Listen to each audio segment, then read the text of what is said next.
जय जगन्नाथ। जय श्री राम। जय श्री राम। एठी उपस्थित भाई और भौनी मनन को मोर नमस्कार।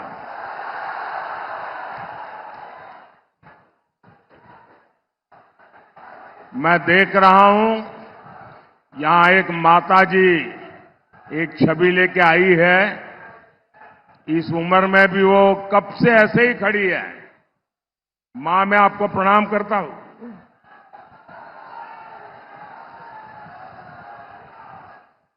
अच्छा, जो लोग कुछ न कुछ चित्र यहां तो हर घर में कला है। जरा एसपीजी के लोग एक के बाद एक जो लोग लाए हैं उनसे ले लीजिए। अगर आपने पीछे अपना नाम पता लिखा है तो मैं जरूर आपको धन्यवाद का पत्र भेजूंगा।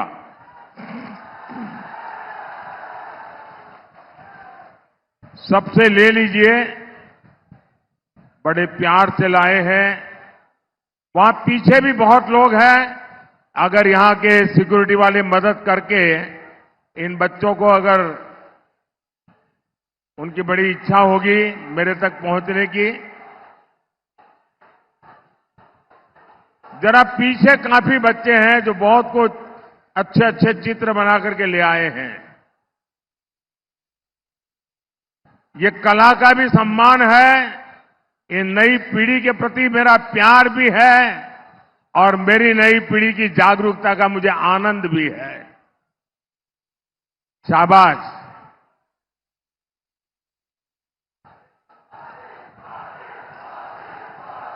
ये कलेक्ट कर लीजिए भाई।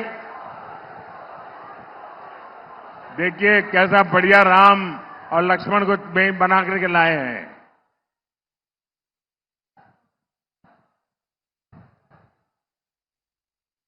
परमात्मा आप सबको इस कला साधना में बहुत शक्ति दें और कला साधना में बहुत आगे बढ़े आप लोग। ये मेरे लिए छोटी चीजें नहीं है। मैं जब रात को जाता हूं तो इसे एक एक को मैं देखता हूं और मेरे मन को छू लेता है। जरा उधर से भी देखिए, ये बच्चे कुछ न कुछ लेके आए हैं। जरा पीछे से ले लीजिए भाई, मेरी कोई मदद कीजिए। एकदम पीछे जो है,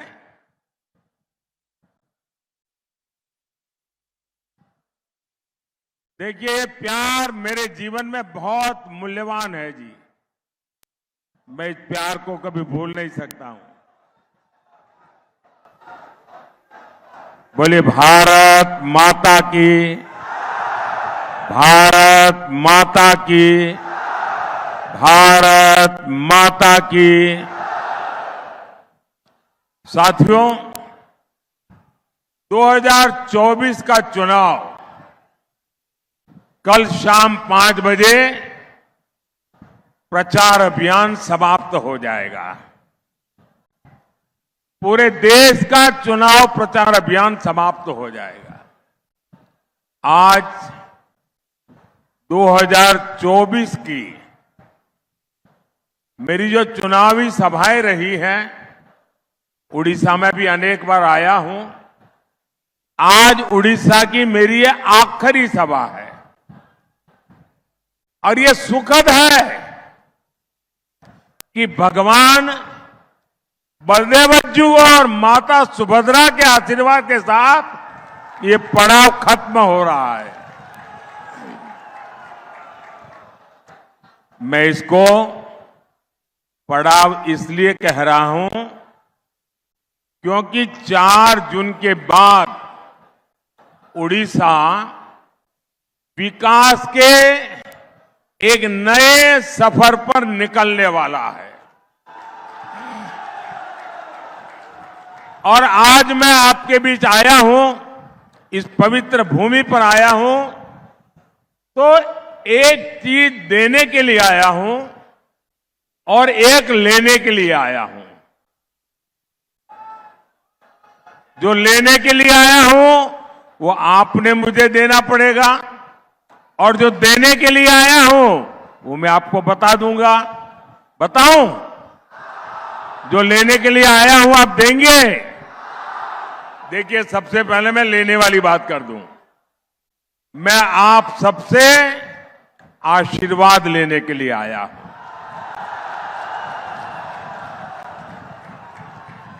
और मैं आपको देने के लिए आया हूं 10 जून का निमंत्रण।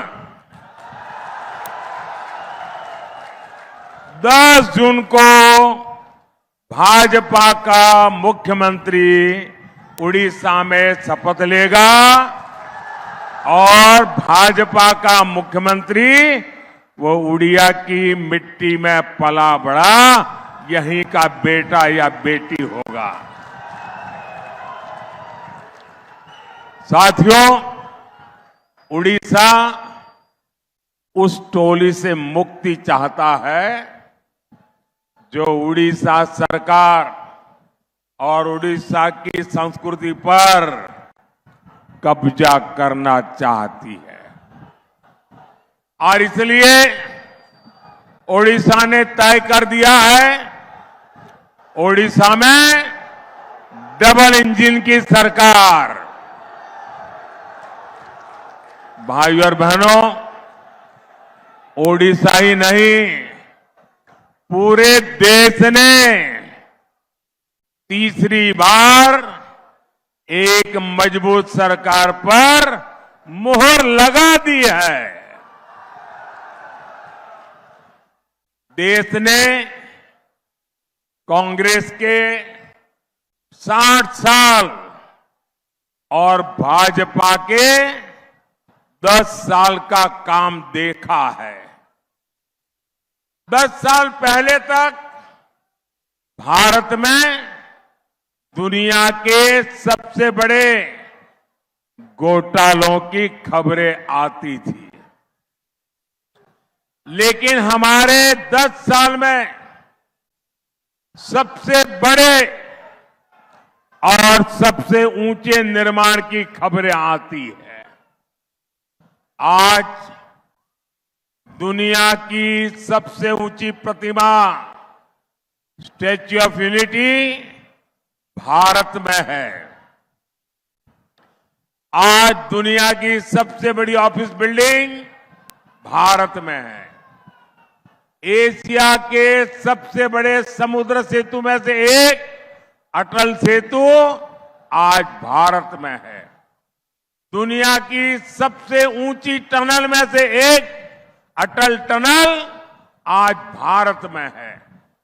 10 साल में हमने नया संसद भवन बना करके देश को अर्पित किया है। 10 साल में हमने शहीदों के लिए नेशनल वॉर मेमोरियल बनाया। कुछ लोगों को लगता होगा, Modi ji, national war memorial मतलब क्या है? देश आजाद होने के बाद और खास करके 62 की लड़ाई के बाद हमारे देश की सेना बार बार मांग कर रही थी कि जो वीर जवानों ने बलिदान दिए हैं, हमारा देश का अपना एक शहीद स्मारक होना चाहिए, वॉर मेमोरियल होना चाहिए। आजादी के 70 साल बीत गए, जिनके दिल दिमाग में सेना के प्रति घोर नफरत पड़ी है, उस कांग्रेस ने वॉर मेमोरियल नहीं बनाया। ये आपका सेवक जब दिल्ली पहुंचा तो मैंने काम तय कर लिया कि मैं देश के जवानों की शहादत का सम्मान करूंगा, और आज वॉर मेमोरियल बन गया। 10 साल में हमने बाबा साहब आंबेडकर को समर्पित पंच तीर्थ बनाए। 10 साल में हमने भगवान बिरसा मुंडा का स्मारक बनाया। हमने दिल्ली में कर्तव्य पथ पर नेताजी सुभाष चंद्र बोस की प्रतिमा स्थापित की। हमने अंडमान के द्वीपों के नाम देश के परम वीर चक्र विजेताओं के नाम पर रखे। इन्हीं 10 सालों में देश को राष्ट्रीय शिक्षा नीति मिली। इन्हीं 10 सालों में अंग्रेजों की बनाई दंड संहिता की जगह भारतीय न्याय संहिता मिली। भाइयों और बहनों, ये लिस्ट बहुत लंबी है, लेकिन जो मैं बता रहा हूं ना, ये तो ट्रेलर है, ट्रेलर। आने वाले 5 साल तेज विकास के होंगे, भव्य निर्माण के होंगे। आने वाले 5 साल भारत को गुलामी की मानसिकता से मुक्त करने वाले होंगे। आने वाले 5 साल भारत की संस्कृति और सामर्थ्य से विश्व को सराबोर करने वाले होंगे। भाइयों और बहनों, 4 जून के बाद जो 6 महीने हैं, उसमें देश विकास की एक नई रफ्तार पकड़ेगा। लेकिन इसके अलावा 6 महीने राजनीति में भी नया तूफान लाने वाले हैं। देश में जितनी भी परिवारवादी पार्टियां हैं, उनके कार्यकर्ताओं में निराशा चरम पर है। बार बार फेल होने वाले परिवारवादी नेताओं से उनके ही लोग सवाल पूछ रहे हैं। इसलिए अगले 6 महीने में हम परिवारवादी पार्टियों में एक नया बिखराव देंगे। देखेंगे, बिखर जाएगी।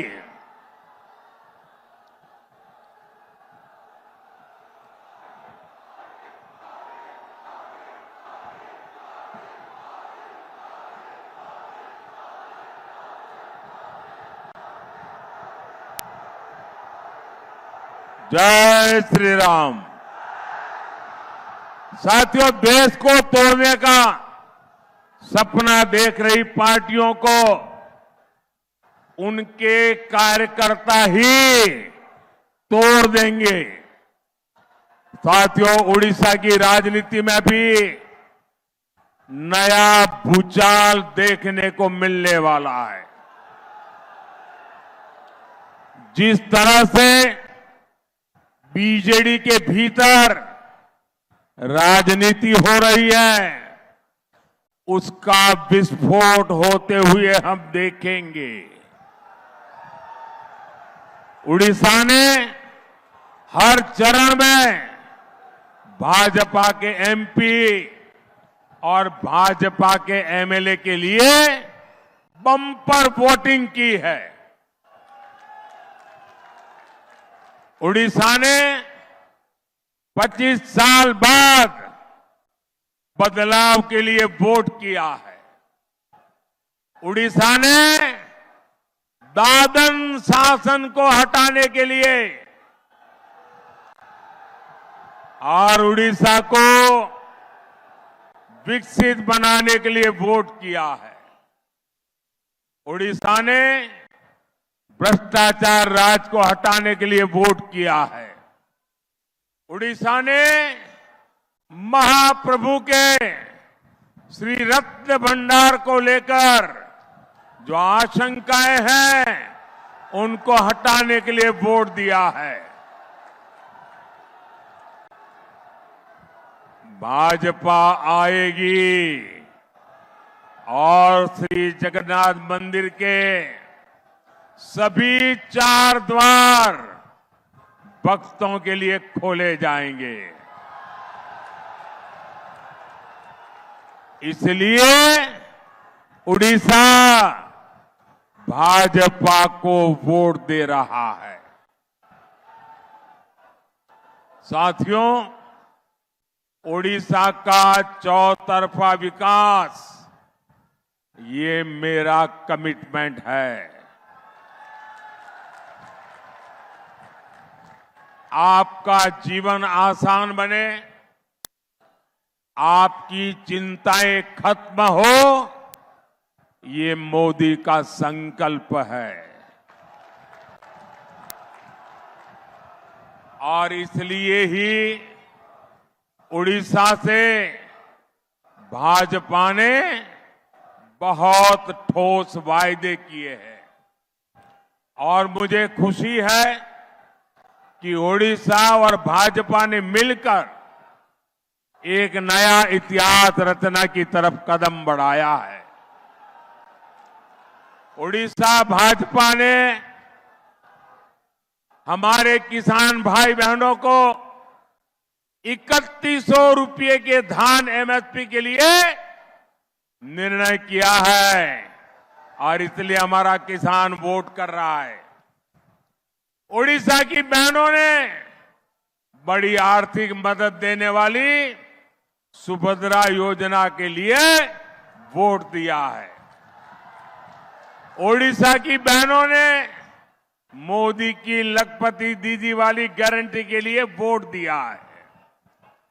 उड़ीसा के हर गरीब ने हमें इसलिए वोट दिया है ताकि यहां इलाज के लिए आयुष्मान भारत योजना लागू हो। उड़ीसा के हर परिवार ने इसलिए भाजपा को वोट दिया है ताकि 70 साल से ऊपर के सभी बुजुर्गों का इलाज मुफ्त में हो, फ्री में हो।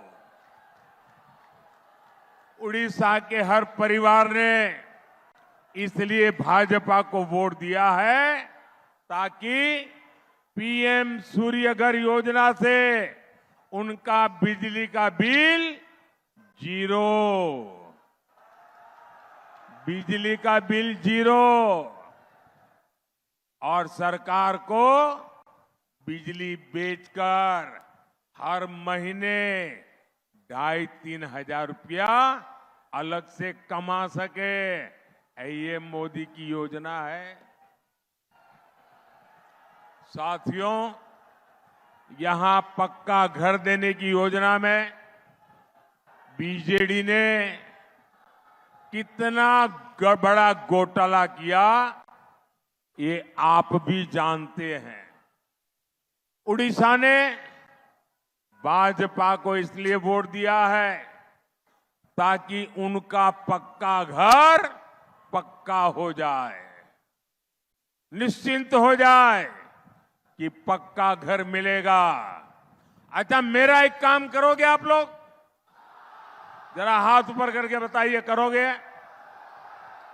देखिए, अभी आप अलग अलग इलाके में जाएंगे, लोगों से मिलेंगे, जहां भी आपको झुग्गी झोपड़ी में रहने वाले लोग नजर आ जाएं, कच्चे मिट्टी के घर में रहने वाले नजर आ जाए तो उनका नाम पता लिख करके मुझे भेज देना और उनको कह देना कि मोदी अपने तीसरे टर्म में आपके लिए पक्का घर बना देगा। ये बता देंगे। देखिए, आप बिल्कुल झिझकना मत, मेरे लिए तो आप ही मोदी है, आप ही मोदी है। साथियों, उड़ीसा में पानी है लेकिन किसान के खेत सूखे हैं। ये हालात बदलने के लिए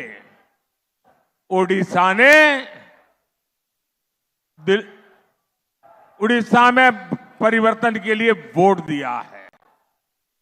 मोदी दिल्ली से हर घर नल से जल देने में जुटा है। यहां सबको नल नहीं मिला। इस स्थिति को बदलने के लिए उड़ीसा वोट दे रहा है। उड़ीसा मोदी की मुफ्त चावल योजना में भी बीजेडी की लूट को खत्म करने के लिए वोट दे रहा है। उड़ीसा का किसान हो या नौजवान, बेटी हो या बुजुर्ग, हर कोई कह रहा है उड़ीसा रे प्रथम थर है डबल इंजन सरकार। उड़ीसा रे प्रथम थर है डबल इंजन सरकार। उड़ीसा ने ठान लिया है एक पद्मा दिल्ली के लिए और एक पद्मा भुवनेश्वर के लिए, क्योंकि दुई थरा पद्मा, दुई थरा पद्मा दुई गुना विकास। आप बोलेंगे दुई थरा पद्मा, दुई थरा पद्मा, दुई थरा पद्मा, दुई थरा पद्मा, दुई थरा पद्मा। साथियों, आज मैं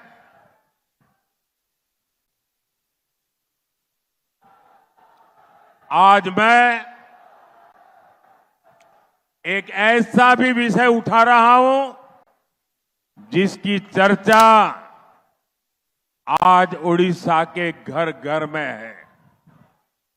ये विषय नवीन बाबू के स्वास्थ्य से जुड़ा है। जो नवीन बाबू के हितैषी है, वो आज उनकी तबीयत को लेकर चिंता में है।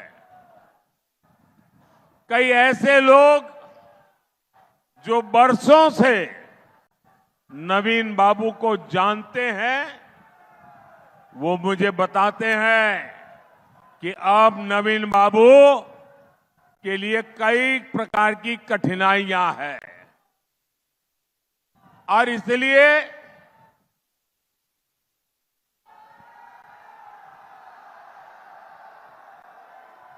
उनको कई प्रकार की कठिनाइयां हैं। इन लोगों को ये भी शंका है कि उनकी तबीयत बिगड़ने के पीछे कोई साजिश हो सकती है।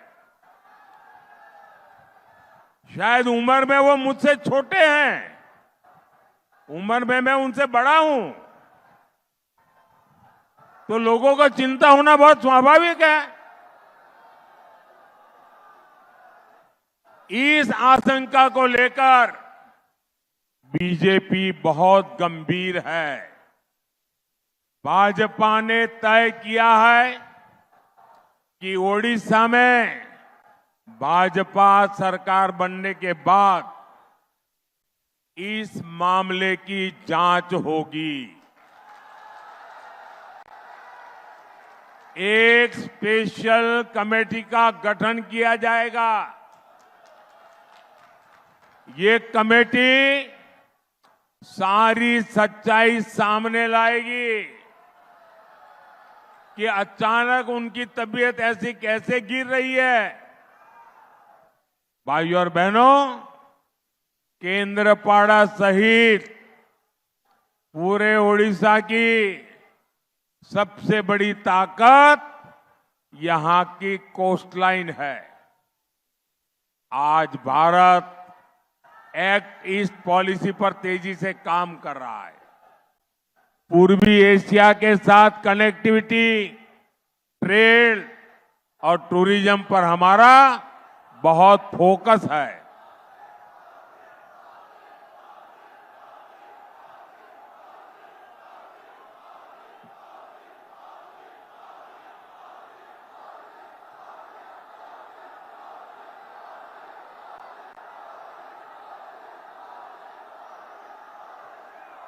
ये आपका अद्भुत प्यार 10 जून को क्या होने वाला है, इसका ये सबूत है।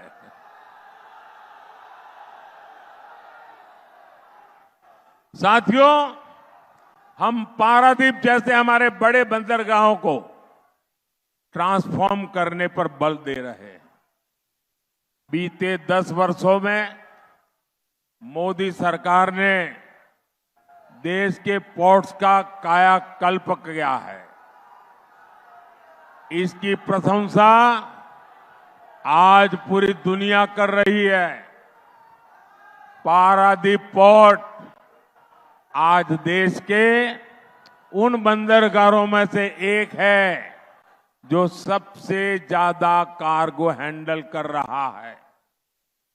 यहां सैकड़ों करोड़ रुपए के निवेश से नए बर्थ जोड़े जा रहे हैं। हरिदासपुर पारादीप रेल लाइन बनने से यहां का जीवन बहुत आसान हुआ है। यहां जब भाजपा सरकार बनेगी तो कनेक्टिविटी के हर प्रोजेक्ट और तेजी से पूरे होंगे। भाइयों और बहनों, मुझे जो कुछ करना है वो आपके लिए ही करना है।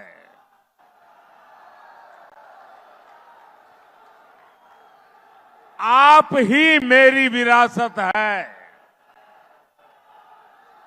आप जितने ज्यादा एमएलए जिताएंगे उतनी ही ताकत आप मोदी को देंगे।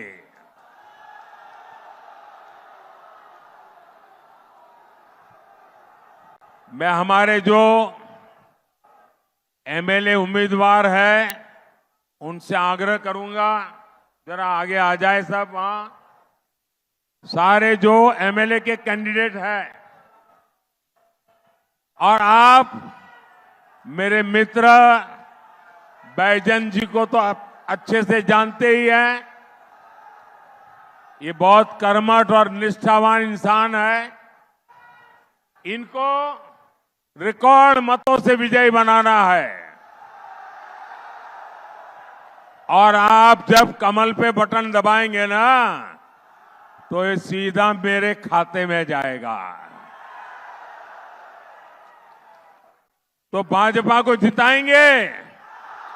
अच्छा, मैं मेरा भाषण करने से पहले मैं 2 मिनट वहां जाकर के आता हूं, फिर मैं आगे अपना भाषण चलाऊंगा।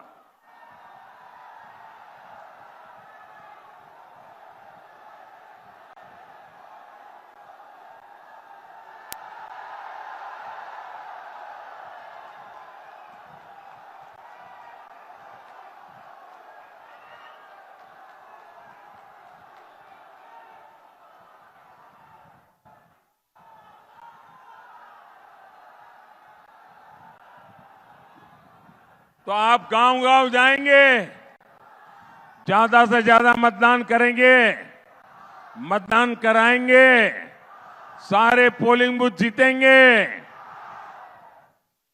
अच्छा, मेरा एक काम करेंगे, ढीले हो गए सारे। जरा दोनों हाथ ऊपर करके मजबूती से बताओ ना। मेरा एक काम करेंगे। देखिए, अपने अपने गांव में, अपने अपने मोहल्ले में जरूर कोई न कोई देवस्थान होंगे, कोई न कोई पूजा स्थान होंगे जहां आपके गांव के लोग, मोहल्ले के लोग जाते आते रहते। मेरी तरफ से एक छोटा काम करना है। आप उस देवस्थान में जाइए और मोदी की तरफ से वहां जाकर के मत्था टेकना है। करेंगे और वहां जाकर के परमात्मा से आशीर्वाद मांगना है। मांगेंगे, लेकिन मोदी के लिए आशीर्वाद नहीं मांगना है। मोदी के परिवार के लिए आशीर्वाद नहीं मांगना है। आशीर्वाद मांगना है विकसित भारत बनाने के लिए। आशीर्वाद मांगना है विकसित ओडिशा बनाने के लिए। तो आप इतना काम करेंगे? आज उड़ीसा की मेरी आखिरी सभा है। कल मैं पंजाब में एक सभा करने जा रहा हूं और चुनाव अभियान पूरा हो रहा है। आज इस खुशी में मैं बताता हूं, उड़ीसा ने मुझे जो प्यार दिया है ना, मैं कभी भूल नहीं सकता हूं। जी, भगवान जगन्नाथ की कृपा और जनता जनार्दन के आशीर्वाद। अच्छा, मेरा एक काम करिए, अपना मोबाइल फोन निकालिए और मोबाइल फोन की फ्लैश लाइट चालू कीजिए। सबके सब मोबाइल फोन की फ्लैश लाइट चालू कीजिए। सब अपने मोबाइल फोन की फ्लैश लाइट चालू कीजिए। देखिए ये कैसा भव्य बदलाव आने वाला है। शाबाश, हर एक का मोबाइल का फ्लैश चलना चाहिए। हर एक के मोबाइल का फ्लैश चलना चाहिए। ये ऊर्जा जो मुझे उड़ीसा ने दी है, उसका ये प्रतीक है। जो भगवान जगन्नाथ ने मुझे प्रेरणा दी है, उसकी ये चमक है। मेरे साथ बोलिए, जय जगन्नाथ, जय जगन्नाथ, जय जगन्नाथ।